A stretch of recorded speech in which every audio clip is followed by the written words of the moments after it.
Terima kasih yang sudah subscribe, semoga kita semua mendapatkan rizki yang melimpah, halal, barokah, dan semoga kita dijadikan ahli berjumpa dengan Rasulullah, untuk mendapatkan syafaatnya. Amin.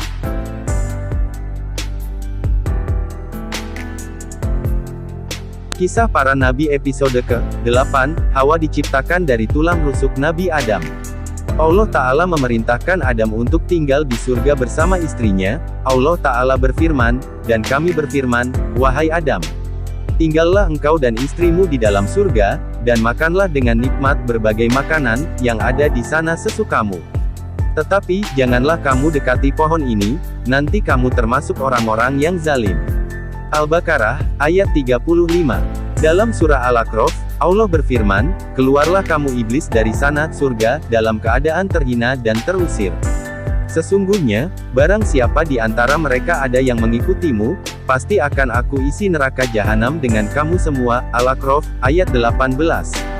Allah Ta'ala berfirman, dan ingatlah ketika kami berfirman kepada para malaikat, sujudlah kamu kepada Adam. Lalu mereka pun bersujud kecuali iblis, dia menolak.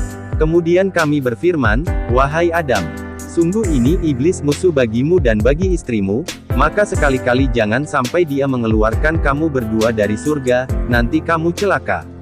Sungguh, ada jaminan untukmu di sana, engkau tidak akan kelaparan dan tidak akan telanjang. Dan sungguh, di sana engkau tidak akan merasa dahaga dan tidak akan ditimpa panas matahari. Taha, ayat 117-ayat 119.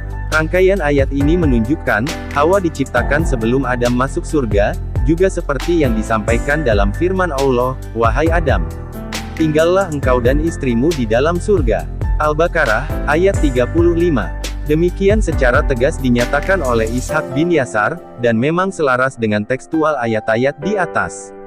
Namun, As-Sudi meriwayatkan dari Abu Sholih dan Abu Malik dari Ibnu Abbas, dari Murrah, dari Ibnu Mas'ud, dari sejumlah sahabat, mereka mengatakan, iblis dikeluarkan dari surga dan Adam ditempatkan di surga.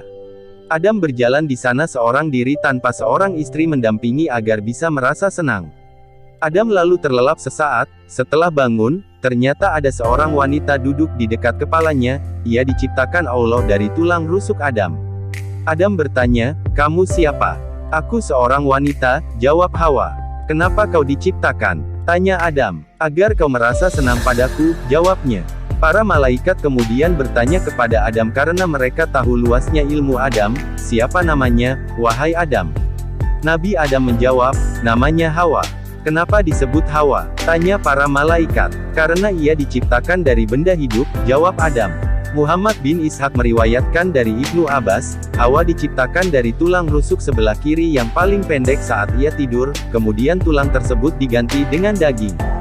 Bukti penguat pendapat ini adalah firman Allah Ta'ala, wahai manusia, bertawakallah kepada Rabbmu yang telah menciptakan kamu dari diri yang satu Adam, dan Allah menciptakan pasangannya, Hawa, dari dirinya, dan dari keduanya Allah memperkembangbiakan laki-laki dan perempuan yang banyak.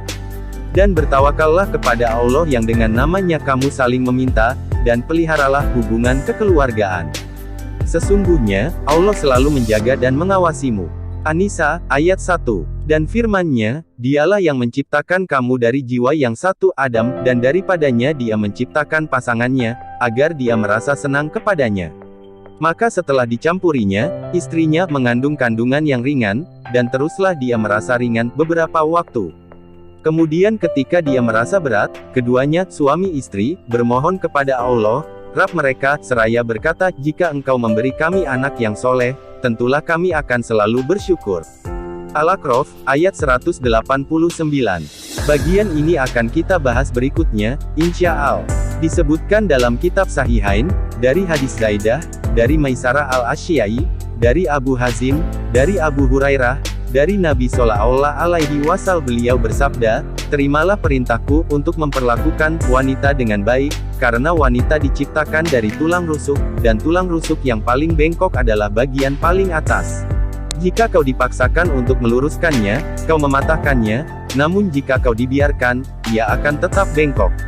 Maka terimalah perintahku untuk memperlakukan wanita dengan baik.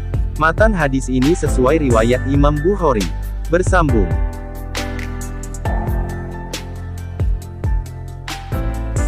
Kritik dan saran Anda sangatlah berarti bagi kami, silakan tulis di kolom komentar. Terima kasih.